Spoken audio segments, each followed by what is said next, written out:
This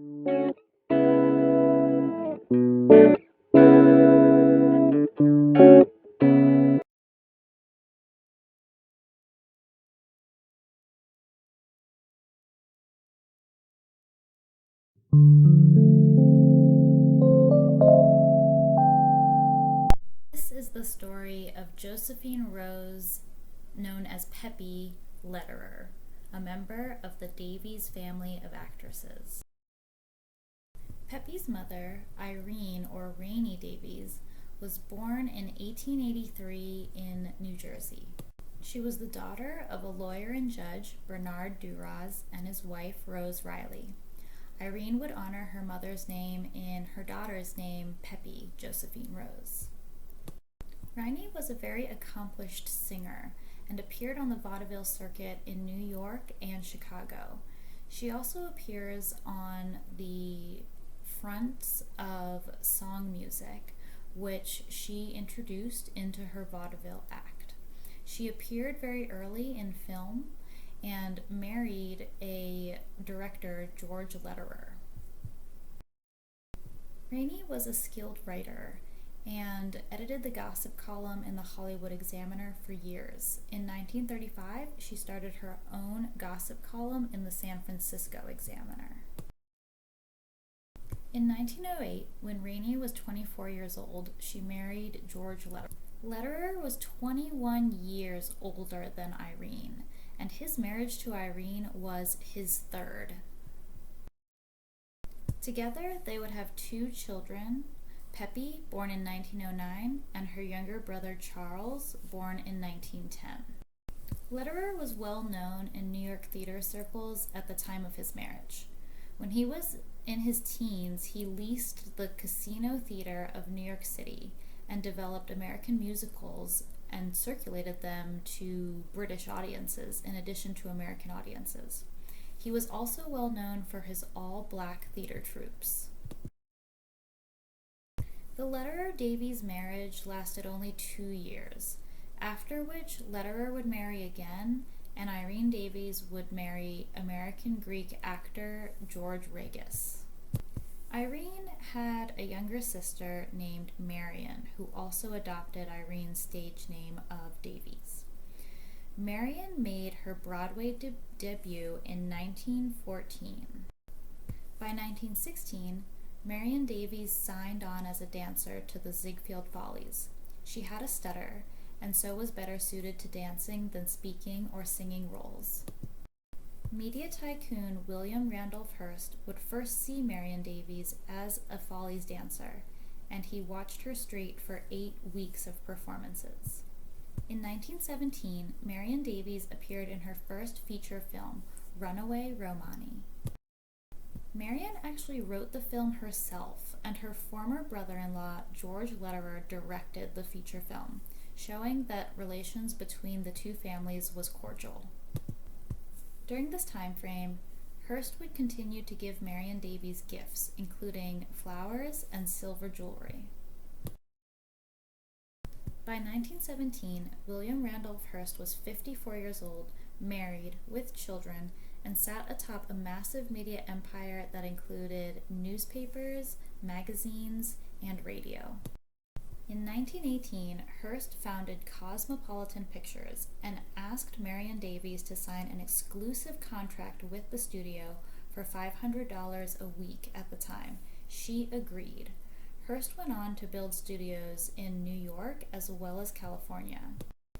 Hearst would end up spending over $131 million in today's money promoting Marion Davies and her films, which were mostly period pieces. At this time, Hearst invited Marion to live with her sisters in a building that Hearst owned in New York City. Pepi Lederer, Marion's niece, would join her mother and her aunt in the building in New York. While Hearst kept the Davies sisters in a life of splendor in a Manhattan townhouse, Hearst's wife, Millicent Hearst, was not pleased about this, and in 1926 moved to New York City. In response, Hearst moved with the Davies to California, to his aptly named Hearst Castle. Hearst Castle, also known as San Simeon and the Enchanted Hill in Spanish, was built between 1919 and 1947 and stood on 40,000 acres of land. It was here that Pepi would grow up with her brother Charlie and attend Westlake School for Girls in Los Angeles. Pepi's mother was in and out of the home as well, as were other members of the Davies family.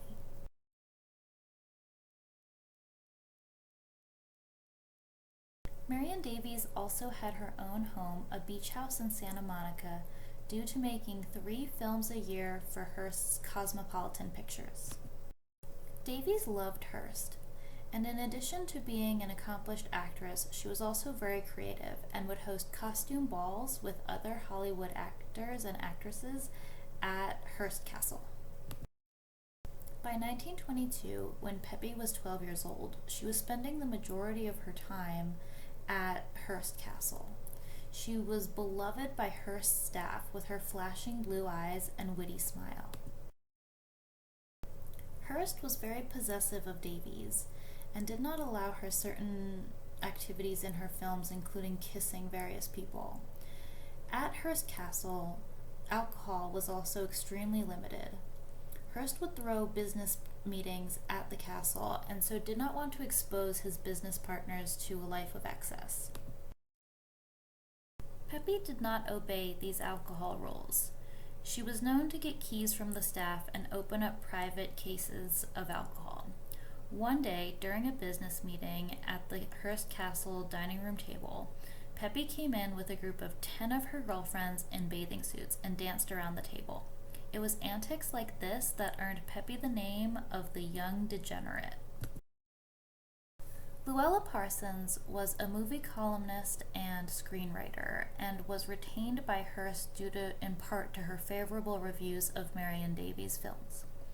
Pepi was known to pass along salacious gossip to Luluella Parsons, which would then appear in Hearst newspapers to Hearst's chagrin. Pepi's mother, Irene, was also a movie columnist, so maybe that's why she felt close to Luluella Parsons. In 1927, Marion Davies was appearing in an MGM film, The Fair Co-ed. She was able to get Pepi a small part in the film, and Pepi was dismayed when the producer cut her out of it. She really wanted to be an actress, which surprised Marion and Hearst. In contrast, Pepi's younger brother Charlie was encouraged in his career. At age 13, he was admitted to UCLA and was considered a child prodigy. After a few years, he dropped out and chose to work for Hearst as a journalist. By the age of 19, Charlie was living in New York City and bumping around with various New York theater people. He wrote the screenplay for the remake of Mutiny on the Bounty starring Marlon Brando, as well as His Girl Friday and Gentlemen Prefer Blondes. Pepi was not treated with the same seriousness as her brother, and it hurt her. By 1928, she was engaging in even deeper partying, but she had befriended Louise Brooks, who would become a close friend and lover for the rest of her life. In 1928, Pepi decided to escape and try to become sober, and she and Louise Brooks embarked to Virginia. Virginia was an important place to Louise Brooks, who was engaged as a mistress to the founder of the Redskins, George P. Marshall. Here you can see Marshall's Rock Creek Park estate. Marshall loved Louise, and while they never married, it is believed that he was one of 3 men that kept on paying her to keep her from destitution as she grew older. Pictured is Marshall's later home that he shared with his wife, Dodona Manor. While there's nothing to indicate that Brooks had ever been here, it's indicative of the kind of estate Marshall had that Brooks and Pepi could have taken advantage of. In 1928, determined to kick her addiction to alcohol, Pepi was sitting in various duck and deer blinds in Virginia. She had locked alcohol cabinets, but after 3 days broke the lock with a hatchet, and for the rest of the time in Virginia, Brooks and Pepi drank alcohol and ate chicken and apple pie. Because Pepi's letters were seized and never recovered after her death, it is not clear how much her aunt Marion Davies knew about Pepi's addiction to alcohol. Pepi and her brother were favorites of Marion and Hearst, however, and so their lifestyle was subsidized. By 1929, Pepi was back in California and was attending the MGM wrap party for King Vidor's all-black cast movie Hallelujah. Pepi decided to throw a party at one of Hearst's houses in Los Angeles because Marion and Hearst were not there, and she invited the black star Nina May Mckinney. Her aunt, Ethel Davis, came home early and discovered Pepi and Nina in bed together. This was especially shocking because neighbors had phoned Marion to complain about the presence of actors and actresses, and so there was additional risk of scandal on top of Pepi's behavior. Marion asked Pepi to go to New York City and get sober. Unfortunately, that didn't happen. Pepi attended a New Year's Eve party on the eve of 1930 thrown by opera singer Lawrence Tebbitt. Lawrence was an accomplished baritone singer and threw remarkable parties. As can be shown from these photographs, it seems that he was quite a theatrical man. I have struggled to identify who may have come to Tebbitt's New Year's party. He was very close with various members of the New York music scene.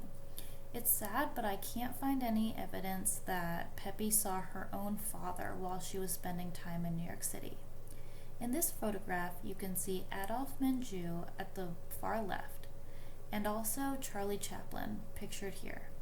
It is my belief that Chaplin attacked Pepi at the New Year's Eve party because she became pregnant. This was recorded by Louise Brooks in her memoir, Lulu in Hollywood. I don't believe it was actor Adolphe Menjou who attacked her because Brooks always had a high opinion of him. Chaplin, in contrast, married a very young girl, Leda Gray, and was known to prey on his actresses when they were underage. Chaplin actually fled to Switzerland later in his lifetime to avoid being pressed on this. Also in this photo with Tebbitt is Jimmy Cagney. Cagney was sterile, so I don't believe he could have gotten Pepi pregnant. At the end of March 1930, Brooks visited Pepi in New York City and was stunned to find her hemorrhaging in bed, incredibly sick. Pepi had had an abortion and was suffering from the after effects of it. In March 1930, Pepi had called her aunt, Marion Davies, to ask her what to do because her period was late. Marion told her to get an abortion, and Pepi did. Pepi was attacked after Tebbitt's New Year's Eve party by a man, and she did not remember who or did not want to tell Louise Brooks. Brooks, however, found out when the man later approached her in life and said that he had attacked many women the same exact way. She never revealed who it was, but I believe it was Chaplin. After this horrific event, Marion and Hearst took Pepi to London on the steamer the Olympic. In London, Pepi would live for 5 years in a flat paid for by Marion Davies and Hearst, working on Hearst's The Connoisseur magazine.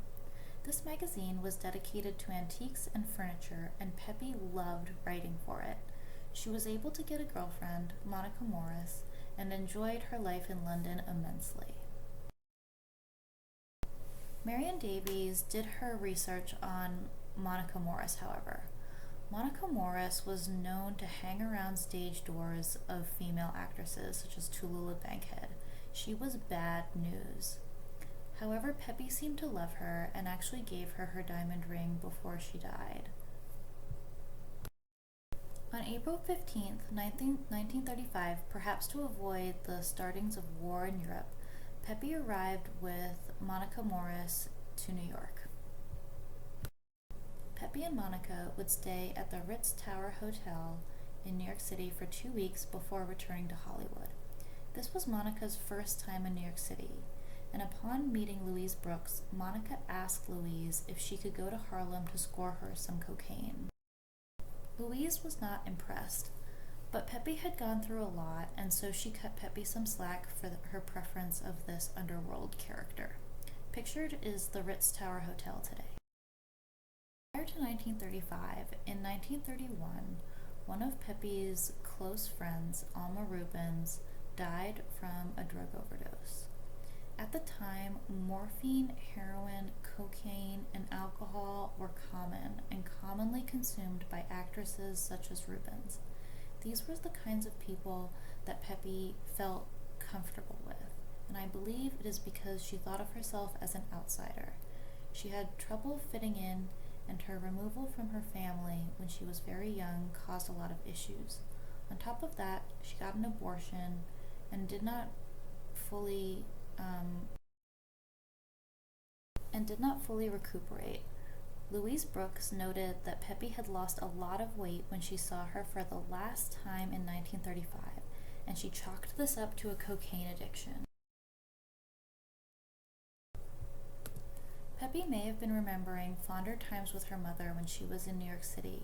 Unfortunately, Rainey Davies had lapsed into alcoholism and had accused Marion Davies of being a bitch, stealing her children away from her. Pepi and Monica eventually returned to the Lexington Ave Los Angeles home owned by Hearst. However, Hearst and Marion made no attempt to reach out to Pepi. By June 1935, Pepi had been committed by Marion Davies and Hearst to the Good Samaritan Hospital in Los Angeles. It is not clear why this is, although Pepi had been using drugs, and so maybe this was an attempt to get her clean. Pepi was separated from Monica for this time.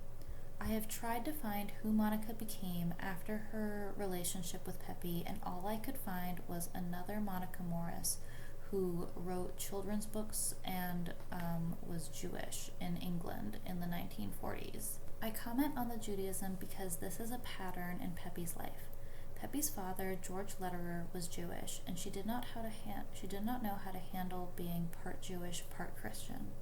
She also navigated towards Jewish actors and actresses such as Alma Rubens and Charlie Chaplin in her lifetime. On June 11, 1935, Pepi was reading a magazine in bed when she asked a nurse for something to eat. The nurse walked away, and Pepi threw herself against the window, breaking the screen with her body weight and plunging 6 stories to her death, breaking her neck against the sidewalk. She was dead instantly, and her papers and letters were seized by Hearst's associates. It is believed that she was being treated by Hearst's personal doctor, who said she was suffering from depression, but this was later redacted in the Hearst newspapers. So rest in peace to Pepi Lederer, who lived from 1909 to 1936 and committed suicide, I believe, at the age. He was buried in Marion's private mausoleum in Hollywood Cemetery, and most of what we know about Pepi comes from Louise Brooks' reminiscences of her. Louise really loved her.